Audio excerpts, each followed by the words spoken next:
नमस्कार दोस्तों, मैं अंकित प्रजापत आपका स्वागत करता हूं आपके अपने YouTube चैनल पर। दोस्तों, हम पढ़ रहे हैं कक्षा 10 का मैथ, जिसके अंदर हमने बहुत सारे चैप्टर का सॉल्यूशन कर लिया है। हम चल रहे हैं चैप्टर नंबर 9 त्रिकोणमिति के कुछ अनुप्रयोग, जिसके अंदर हमने इसके पार्ट 3 कर लिए हैं। आज पार्ट 4 में हम देखने वाले हैं क्वेश्चन 8 से आगे, क्वेश्चन 9 से आगे क्वेश्चन। हमने क्वेश्चन 9 तक सॉल्यूशन कर लिया है, आपको चैनल पर मिल जाएगा। आपको चैनल पर सर्च करना है और आपको चैनल पर जैसे सर्च करोगे तो आपको वहाँ पे सभी वीडियो प्लेलिस्ट के अंदर मिल जाएगी। ठीक है, तो हम आज करने वाले हैं क्वेश्चन 10 के आगे के क्वेश्चन। तो चलिए क्वेश्चन 10 करने वाले हैं। उससे पहले मैं बता दूं कि क्वेश्चन 10 है, और आपको क्वेश्चन 10 को समझने से पहले आपको इसको क्वेश्चन को आपको हमेशा 2 बार पढ़ना है।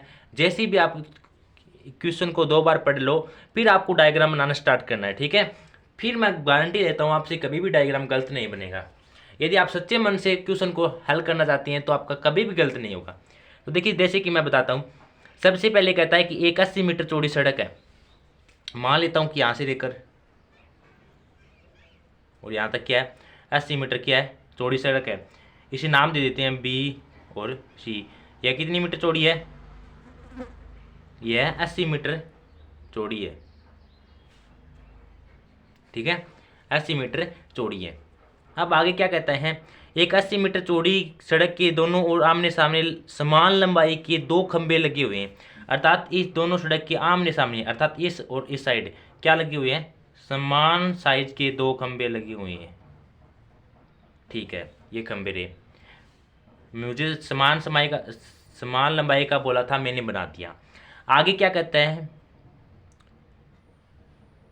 दोनों खंभों के बीच सड़क के एक बिंदु से दोनों खंभों देखो, दोनों खंभों के बीच सड़क के एक बिंदु से खंभे का शिखर का उन्नयन कोण क्रमश है।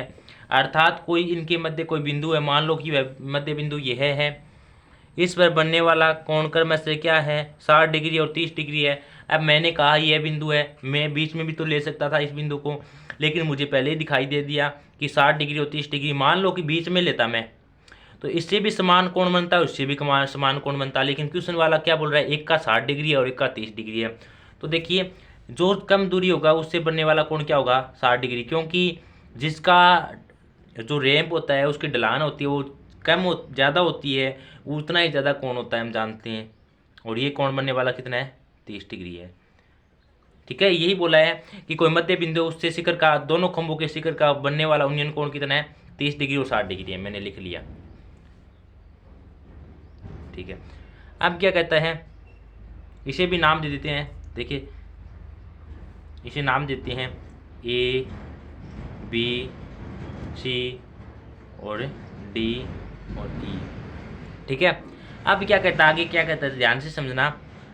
खंभों की ऊंचाई और खंभों से बिंदु की दूरी ज्ञात कीजिए। आपको एक तो एच ज्ञात करनी है, चाहे इसकी एच ज्ञात करो चाहे इसकी एच ज्ञात करो। हमें बोला है दोनों समान लंबाई की है, अर्थात एस सी ज्ञात कर सकते हो आप, डी ज्ञात कर सकते हो, एक ही है। एक तो आप एस सी ज्ञात करना है, और क्या ज्ञात करना है आपको, खंभों से बिंदु की दूरी, अर्थात इस खंभे से इस बिंदु की दूरी और इस खंभे से इस बिंदु की दूरी, अर्थात बी सी और ई बी भी ज्ञात करना है। ये आपका मुख्य गोल। यदि डायग्राम समझ में आया तो एक लाइक जरूर कर देना, ताकि मुझे भी पता चल सके कि आपको डायग्राम समझ में आ गया। ठीक है, तो अब इसे हल करते हैं, ध्यान से समझना थोड़ा इसे।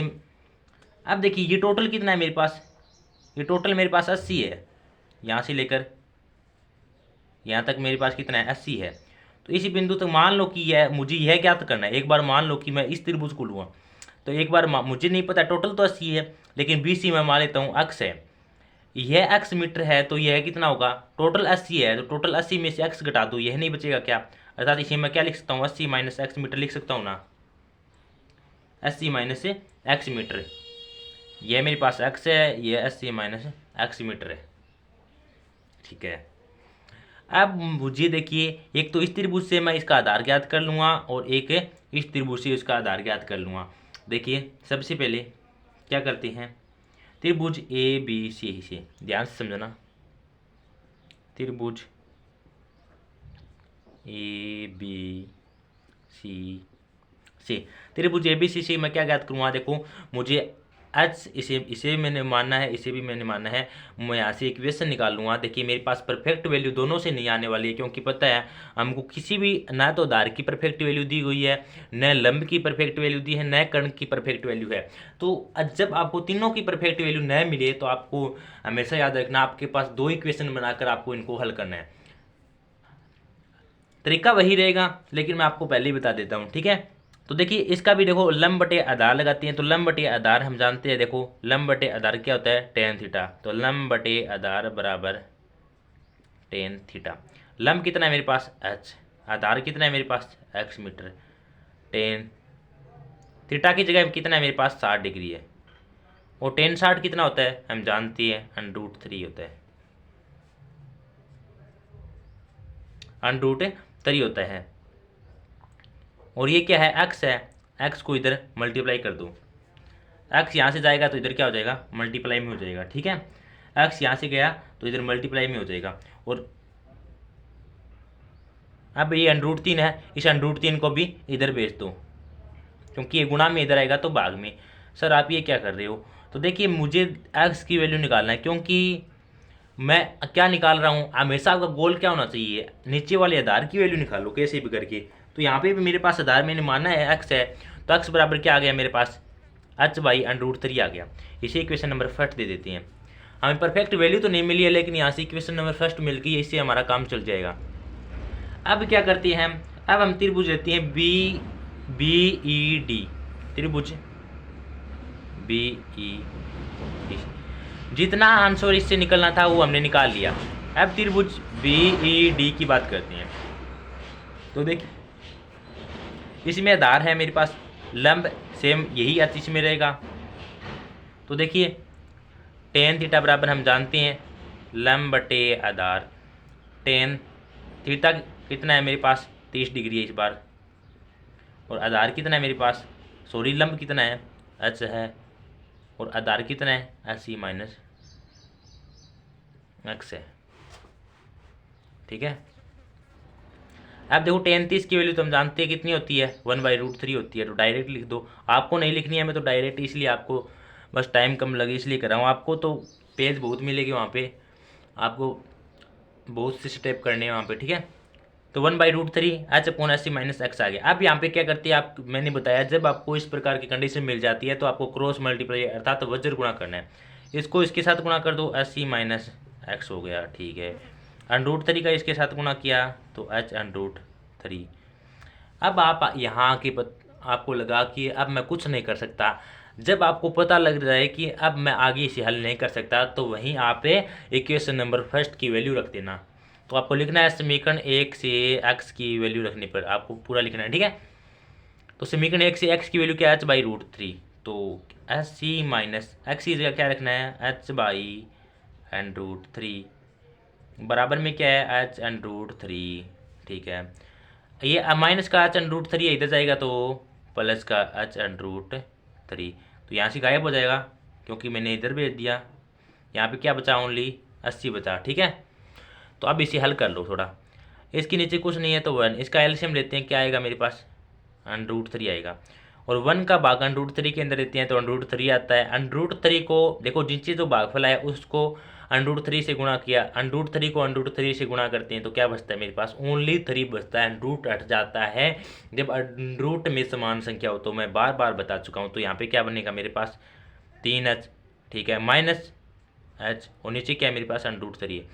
3 में से 1 कच गया, कितना बचेगा मेरे पास, 2h, और नीचे क्या चला है मेरे पास, √3। इस √3 को डिवाइड में इधर भेजेंगे तो क्या कर चल जाएगा, मल्टीप्लाई में अर्थात गुणा में। और यहाँ पे 2h है, देखो बराबर में क्या है मेरे पास, 2h। मुझे तो h की वैल्यू चाहिए, तो 2 गुना में इधर आएगा तो भाग में। तो यहाँ से मेरे पास h की वैल्यू नहीं निकल के आएगी, क्या, जब 2 का भाग इसमें दूंगा तो क्या आ जाएगा मेरे पास, 40। तो h = मेरे पास आ गया 40√3 मीटर। ये क्या किसकी वैल्यू आ गई मेरे पास, देखना h की वैल्यू आ गई। देखो मेरे पास किसकी वैल्यू आ गई, h की वैल्यू आ गई।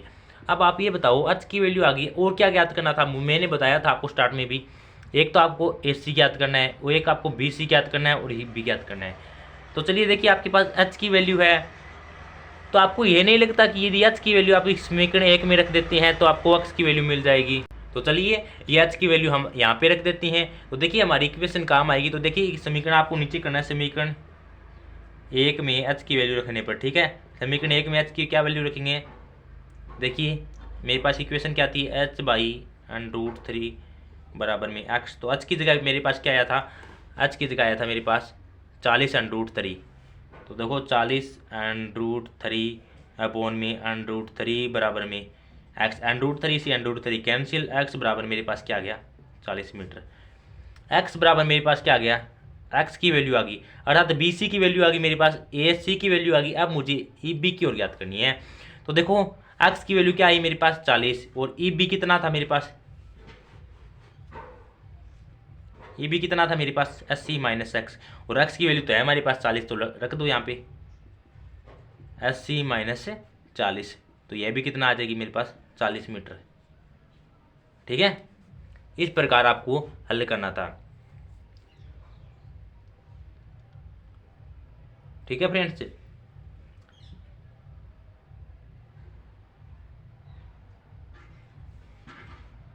सॉरी देखिए छोटी सी मिस्टेक हो गई, देखिए जल्दबाजी में, लेकिन बिल्कुल छोटी सी मिस्टेक आपको। देखिए यहाँ पे मैं एक बात सोचा, देखो मुझे कैसे पता चला कि मिस्टेक होगी, मैंने सोचा कि ये 40 मीटर आ गया और मेरे पास देखो EB भी 40 आया।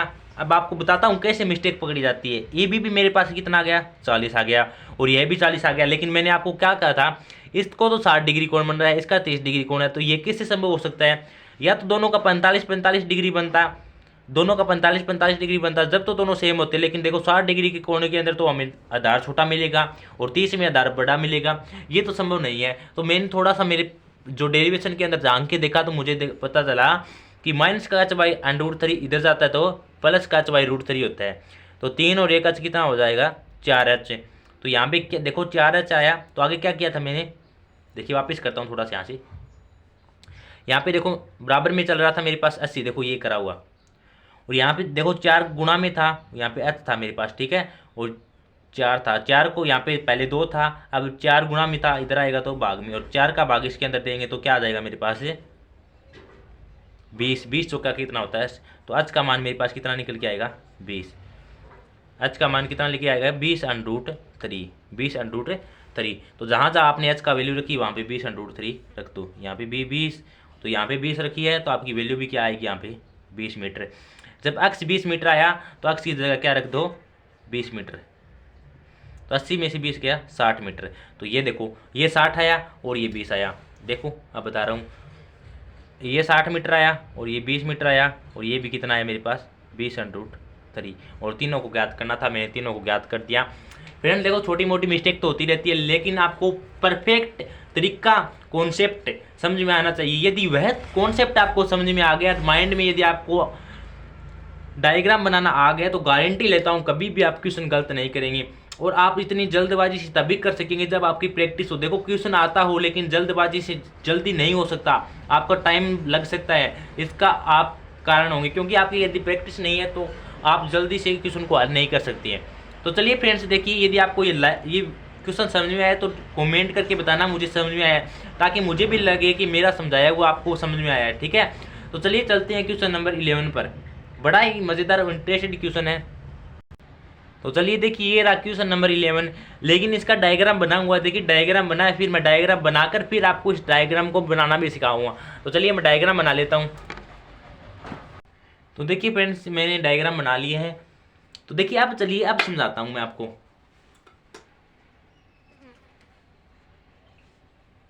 देखिए क्वेश्चन नंबर क्या कहता है, एक नहर के एक तट पर एक टीवी टावर, यह कोई नहर है, मान लो कि BC से क्या है, BC क्या है एक नहर है, ये चौड़ाई है।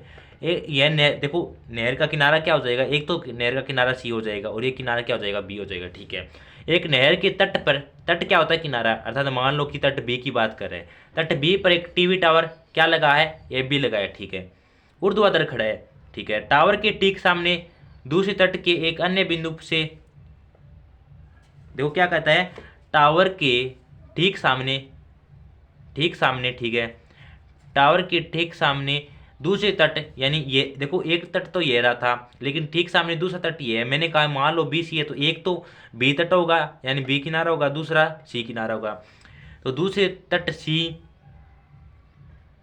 कि टावर के शिखर का यूनियन कोण अर्थात सी से ए का शिखर का यूनियन कोण कितना है 60 डिग्री दिया गया 60 डिग्री है। इस तट पर इस बिंदु से 20 मीटर दूर और अर्थात इस तट दूसरा तट सी है ना, इससे 20 मीटर दूर अर्थात सी से 20 मीटर दूर अर्थात बिंदु डी, इस पर इस बिंदु का मीनार के देखो यहाँ पे क्वेश्चन गलत कर दिया। यहाँ पे क्या आएगा, यहाँ पे जो टावर है वो आएगा। ठीक है, टावर से मिलाने वाली रेखा पर स्थित एक अन्य बिंदु टावर के शिखर का यूनियन कोण कितना है 30 डिग्री अर्थात बिंदु डी से बनने वाला थीटा के यूनियन कोण कितना आएगा 30 डिग्री है। ठीक है, आगे क्या कहता है, तो टावर की ऊंचाई और नहर की चौड़ाई ज्ञात कीजिए। एक तो टावर की ऊंचाई अर्थात ए बी ज्ञात करनी है और दूसरा क्या ज्ञात करना है इसकी चौड़ाई की, नहर की चौड़ाई। नहर की चौड़ाई देखो नहर तो कितनी है हमारी 20 ही है, मैंने बोला था। अर्थात एक तो आपको ये ज्ञात करनी है, ये नहीं ज्ञात करनी है, पूरी नहर नहीं है ये तो देखो कोई दूसरा तट है उससे 20 मीटर आगे की बात कर रहा है। डी क्या है 20 मीटर दूर कोई अलग किस स्थान की बात है। नहर का तट एक तो सी है और एक बी है, एक तो आपको बी सी ज्ञात करनी है, एक आपको एफ बी ज्ञात करनी है। यही आपका दिमाग देखा जाता है। ठीक है, ओनली एग्जामिनर आपको देखो पास करने के लिए एग्जाम लेता है ना कि आपको फेल करने के लिए एग्जाम लेता है ना कि पास करने के लिए। ठीक है, तो देखिए अब इसे हल करते हैं। तो सबसे पहले आप ये बताओ क्या ज्ञात करना है मुझे, एक तो h ज्ञात करना है, एक तो इसकी हाइट ज्ञात करनी है और एक BC ज्ञात करनी है। अर्थात मुझे या तो इसका लंब मिल जाए, मेन उद्देश्य क्या है मुझे आधार ज्ञात करना है। तो चलिए आधार ज्ञात करते हैं यहाँ पे।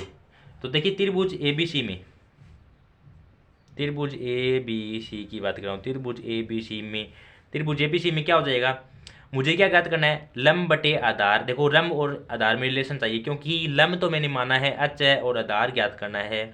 तो देखिए क्या होता है लंब बटे आधार बराबर हम जानते हैं tan थीटा होता है। तो लंब कितना है मेरे पास h है, आधार कितना है BC है, इसे आप अक्ष मीटर भी मान सकते हैं लेकिन कोई बात नहीं है, BC है। ठीक है, BC है और tan थीटा कितना है आपके पास 60 डिग्री है तो 60 लिख दो यहाँ पे। ठीक है, और tan 60 का तो मान हम जानते हैं कितने होता है, tan 60 का मान √3 बहुत बार मिल चुकी है हम। तो आपके पास tan 60 की वैल्यू आ गई √3, यहाँ से इसके नीचे कुछ नहीं है। अब इसका क्रॉस मल्टीप्लाई कर दो, क्या कर दो क्रॉस मल्टीप्लाई कर दो। तो यहाँ से देखिए आपके पास मैंने देखो यहाँ से मेरा मेन उद्देश्य क्या है मुझे BC ज्ञात करना है। मैंने आपको हर एक बार क्वेश्चन में बोला होगा कि आपको आधार ही ज्ञात करना है, आधार। तो देखिए यहाँ पे आधार क्या है BC, तो मुझे BC निकाल के लेके आना है यहाँ से। तो BC को क्रॉस मल्टीप्लाई कर दो, एक को इधर मल्टीप्लाई करेंगे तो 1, तो यहाँ से क्या आ जाएगा h, और BC को √3 से मल्टीप्लाई करेंगे तो BC √3 आ जाएगा, और √3 यहाँ से गुणा में है तो इधर भेज देंगे क्योंकि मुझे तो BC की वैल्यू चाहिए। तो यहाँ से BC की वैल्यू मेरे पास क्या आ जाती है h √3। इसी क्वेश्चन नंबर फर्स्ट नाम दे देते हैं। यह सेम है हम पीछे वाले क्वेश्चन में किया है, वहाँ पे हमारे पास x = h/√3 आया। ठीक है, इसलिए मैंने बोला था BC की जगह आप x भी मान सकते हैं। अब हमें क्या करना है, अब त्रिभुज बात करेंगे हम त्रिभुज ADB की। किसकी बात करेंगे, त्रिभुज ADB की। तो देखो इसे मान लेते हैं, सॉरी BC = माना कि BC = क्या है x मीटर, क्योंकि थोड़ा दिखने में अच्छा लगेगा तो BC की जगह मैं x मीटर लिख सकता हूँ। ठीक है, मैंने माना है BC क्या है x मीटर है। तो आप बताओ, अब मुझे त्रिभुज ADB की बात करूँगा मैं। त्रिभुज ADB में आधार क्या हो जाएगा मेरे पास, BD मेरे पास आधार हो जाएगा। BD क्या है 20 + x क्या हो जाएगा आधार हो जाएगा। ठीक है, लंब कितना है h है, तो लंब बटे आधार बराबर tan थीटा।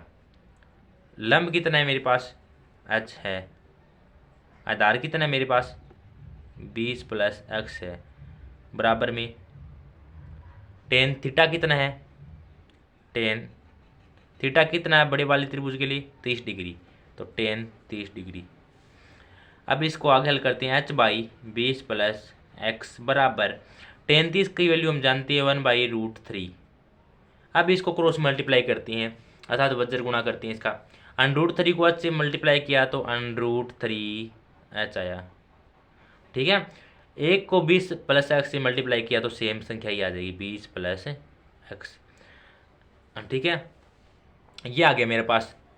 √3h बराबर 20 + x। तो आपको पता है मुझे तो h की वैल्यू निकालनी है, तो h की वैल्यू निकालने के लिए मैं क्या करूँगा, x की वैल्यू मेरे पास दी है तो समीकरण 1 से x की वैल्यू रखने पर आपको लिख देना है समीकरण 1 से x की वैल्यू रखने पर। तो देखिए आपको लिखना है समीकरण 1 से x की वैल्यू रखने पर आपको लिख देना है, ठीक है। तो देखिए क्या था मेरे पास, √3h बराबर 20 + x की जगह क्या रखना है, h/√3, h/√3। ये प्लस का इधर जाएगा तो ये प्लस का तो इधर जाएगा तो क्या हो जाएगा, माइनस का हो जाएगा, ठीक है। तो यहाँ से क्या हो जाएगा, √3h - h/√3। और यहाँ पे क्या बचेगा, देखो ये प्लस का √3h था, ये प्लस का h/√3 इधर क्यों भेजा, क्योंकि मैंने h को h मिलाया ताकि क्या हो सके, ताकि मुझे h की यहाँ से एक परफेक्ट वैल्यू मिल सके। यहाँ पे क्या बचा मेरे पास 20, क्योंकि h/√3 तो इधर पहुँच गया। अब इसका एलसीएम लेते हैं, √3 को √3 से मल्टीप्लाई किया, देखो कुछ डायरेक्ट बता रहा हूँ, जब इसके नीचे कुछ नहीं होता है तो आपको इसको इससे मल्टीप्लाई कर देना है। √3 को √3 से मल्टीप्लाई किया 3 आया, ठीक है। और h का h आया माइनस h अपॉन में क्या है, नीचे क्या है √3, क्योंकि √3 तो एलसीएम है, बराबर में क्या चल रहा है 20। 3h में से 1h गया, कितना बचता है आपको पता है 2h, और नीचे क्या है √3 बराबर में 20।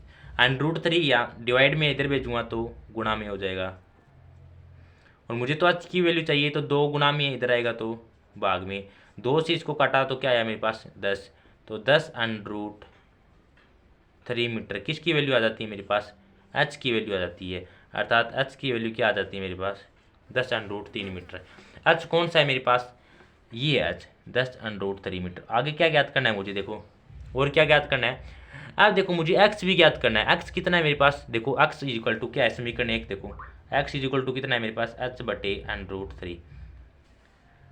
तो h कितना है आपका, h की वैल्यू है ये, रख दो h की वैल्यू, h कितना है आपके पास, h है आपके पास 10 √3 मीटर, x इक्वल टू 10 × √3, और नीचे क्या आपका √3, √3 से √3 कैंसिल, यहाँ से x इक्वल टू क्या बचा 10 मीटर।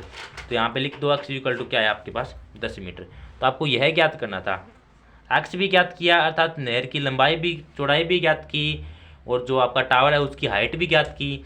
इस प्रकार आपको टावर की हाइट और नहर की लंबाई ज्ञात करनी थी, वो हमने ज्ञात किया। तो देखिए क्वेश्चन समझ में आया तो एक कमेंट कर देना, ताकि मुझे भी पता लग सके आपको यह क्वेश्चन समझ में आया है, और अच्छा लगे तो इसे लाइक भी कर देना। तो चलिए अब चलते हैं नेक्स्ट क्वेश्चन, क्वेश्चन नंबर 12 पर। बिल्कुल इंटरेस्टेड क्वेश्चन है, मज़ेदार क्वेश्चन है, तो चलिए चलते हैं। तो देखिए फ्रेंड्स क्वेश्चन नंबर 12 क्या है, बिल्कुल मज़ेदार है, ध्यान से देखना। देखिए क्वेश्चन नंबर क्या कहता है, 60 मीटर ऊंचे भवन के शिखर से, मैंने कहा है पहले आपको क्वेश्चन को 2 बार अच्छे से समझना है, फिर उसका डायग्राम बनाना है, ठीक है। मैं तो डायरेक्ट बना रहा हूँ क्योंकि मुझे तो पता है, लेकिन आपको पहले 2 बार पढ़ना है परीक्षा में, फिर उसका डायग्राम बनाना है। गारंटी लेता हूँ कभी गलत नहीं होगा। 7 मीटर ऊंचे भवन, कितना 7 मीटर ऊंचा, मान लेता हूँ कि ये रहा 7 मीटर ऊंचा भवन, यहाँ से लेकर ये कितना है 7 मीटर ऊंचा भवन है, कितना है 7 मीटर ऊंचा भवन है, ठीक है। आगे क्या कहता है, 7 मीटर ऊंचे भवन के शिखर, इसका शिखर ये है, ठीक है। इसके शिखर से एक केबल टावर, अर्थात केबल टावर के साथ में खड़ा होगा कहीं, हमें तो क्या पता। केबल टावर से शिखर का उन्नयन कोण 60 डिग्री है, अर्थात उन्नयन कोण बोल रहा है तो इससे मकान से वो टावर बड़ा होगा या छोटा होगा, बड़ा ही होगा। क्यों होगा, क्योंकि उन्नयन कोण तो नीचे से बनता है, तो अर्थात कोई केबल टावर खड़ा है, मैं मान लेता हूँ ये है वह केबल टावर है, ठीक है। इससे अर्थात इस शिखर से इस केबल टावर के शिखर का उन्नयन कोण क्या है 60 डिग्री है, कितना का गए 60 डिग्री है, ठीक है। फिर क्या कहता है, और इसके पाद का अवनमन कोण 45 डिग्री है, अर्थात देखिए किसके लिए बोल रहे हैं, देखो भवन के शिखर के एक केबल टावर के शिखर का उन्नयन कोण 60 डिग्री है, और देखो ये जो टावर है इसका शिखर तो ये है, और इसका पाद बिंदु कौन सा है, ये नीचे वाला है। इसको नाम दे देता हूँ मैं, देखो एक बार ए बी और सी, अर्थात सी से बोल रहा है, सी का अवनमन कोण कितना है 45, अर्थात इस बिंदु से सी पर बनने वाला अवनमन कोण कितना है 45 डिग्री है। इसको भी हम मिला देते हैं, और ये 7 मीटर दिया है, इसे भी नाम दे देते हैं ए बी सी और डी और इसे ई। ठीक है, अब आप यह बताओ कि यह मेरे पास 45 डिग्री है, तो ये वाला कोण कितना होगा? ये वाला भी देखो यहाँ पे देखो जेड बन रहा होगा, आपको दिखाई दे रहा है जेड बन रहा है, तो कौन सा कोण है? एकांतर कोण है। एकांतर कोण है तो ये 45 डिग्री है, तो ये भी कौन सा होगा? 45 डिग्री होगा। ठीक है, तो यदि आपको ये डायग्राम समझ आ गया तो आगे क्वेश्चन, आगे इसकी डेरिवेशन की चिंता मत करना, बिल्कुल इजी है। ठीक है, तो चलिए इसे हल करते हैं। तो देखिए, सबसे पहले जैसा जैसा कहा था मैंने उसके अकॉर्डिंग डायग्राम बना लिया। यदि आपका डायग्राम अच्छा नहीं बनेगा, अर्थात करेक्ट नहीं बनेगा, तो आप उसका डेरिवेशन कितना ही अच्छा कर देना, गलती माना जाएगा वो। तो एग्जामिनर आपका डायग्राम देखेगा वो सही होना चाहिए। ठीक है, तो सबसे पहले मुझे ज्ञात क्या करना है, इसके अंदर देख लेना ज्ञात क्या करना है। इसने कहा टावर की ऊंचाई ज्ञात कीजिए। क्या ज्ञात कीजिए? टावर की ऊंचाई ज्ञात करनी है, अर्थात ए सी ज्ञात करना है मुझे, ए सी ज्ञात करना है। अर्थात ए सी ज्ञात करने के लिए मुझे बी सी की भी जरूरत पड़ेगी और ए बी की जरूरत पड़ेगी। किसकी जरूरत पड़ेगी? अब आप ये बताओ, ये 7 मीटर, तो ये भी 7 मीटर होगा, ये भी कितना होगा? बी सी भी कितना होगा? 7 मीटर होगा। तो मुझे बी सी तो मिल गया, यदि मुझे ए बी मिल जाए तो ए बी में मैं बी सी जोड़ दूँ और मेरा बस काम चल जाएगा। तो मुझे क्या ज्ञात करना होगा? A B. तो ए बी ज्ञात करने के लिए मुझे क्या करना होगा? तो देखो ये 7 है, मान लेता हूँ ये टोटल कितना है मेरे पास? एच मीटर है। यहाँ से ए से लेकर सी तक की लंबाई कितनी है? माना ए सी क्या है? एच मीटर है।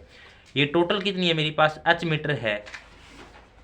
नहीं तो आप डायरेक्ट ये मान लो, देखो ये 7 है तो ए बी क्या है? एक्स मीटर है। यदि मुझे एक्स की वैल्यू मिल जाती है, वो एक्स की वैल्यू मैं इसमें जोड़ दूंगा और मेरा काम चल जाएगा। ठीक है, तो अब क्या करता हूँ, सबसे पहले त्रिभुज ई डी सी में, त्रिभुज ई डी सी में, सर आप ये क्यों कर रहे हैं? आपको मैंने बता दिया है, मुझे तो आधार निकालना है। आधार निकाल लूंगा तो मुझसे कुछ ही पूछे वो सब बता सकता हूँ मैं।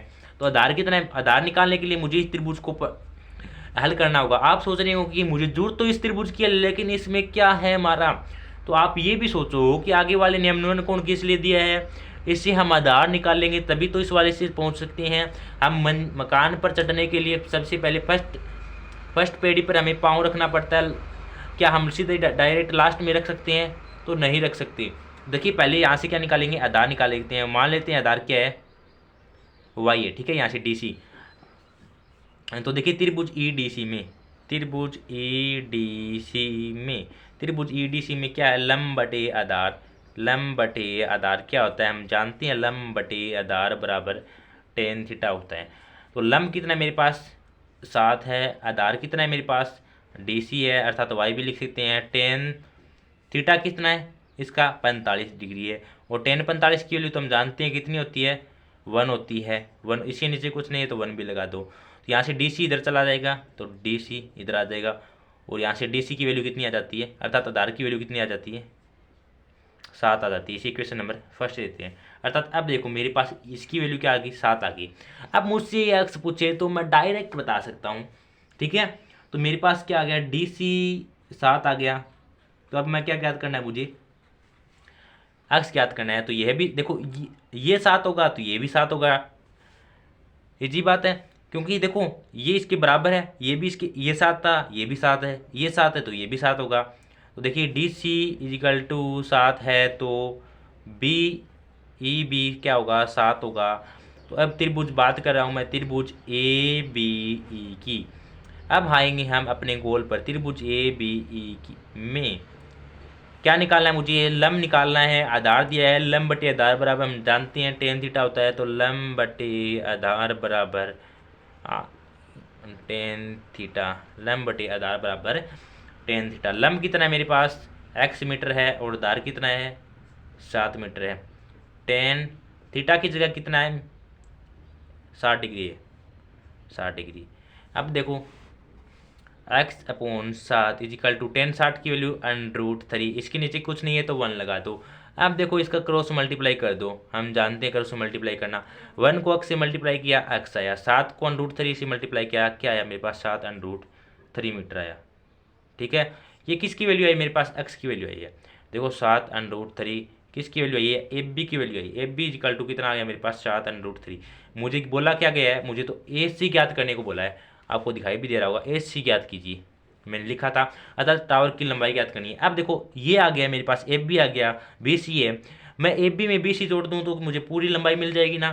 तो देखो कई बच्चे क्या करते हैं जल्दबाजी में, हाँ हाँ मेरे पास तो एक्स का मान आ गया, डायरेक्ट यहाँ तक लिख के छोड़ाते हैं, तो आपके यहाँ पे मार्क्स कट जाती हैं। ठीक है, आपको ऐसी जल्दबाजी नहीं करनी है, जो पूछा है उसका पूरा आंसर देना है। ठीक है, तो अब देखो मैं एफ बी में क्या जोड़ता हूँ, एफ बी में मैं अगर बी सी जोड़ दूँ तो मुझे टावर की लंबाई मिल जाएगी, अर्थात टावर की लंबाई क्या है, पूरी ए सी मिल जाएगी।